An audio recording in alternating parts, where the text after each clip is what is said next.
Պոլսո հայոց պատրիարքը իր որդիական ակնածանքը հղելով ամենայն հայոց կաթողիկոսին հայտարարում է, որ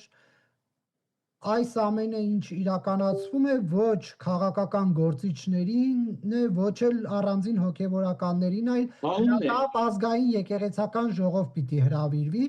եւ նա ասում է, որ Բարի լույս նոր հիշեց պատրիարքը, որ ազգային եկեղեցական ժողով պիտի հրավիրվի, պատրիարքը նոր գիտե, որ մենք խնդիրներ ունենք եկեղեցիի մեջ, բայց 26 տարի դու ուր էիր, ախր պատրիարք հայր, դու այս եկեղեցու ուղն ու ձուծը գիտես,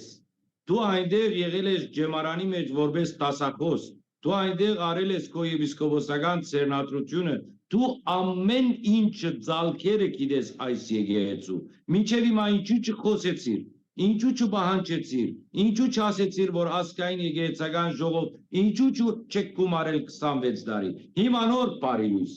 եւ որ տեսակ ծեր աթոռները վտանգ, եւ որ տեսակ ծեր հայրաբեդը խաղալիք դարձավ, ոտքի գոխան դարձավ, հիմա զորակցում եք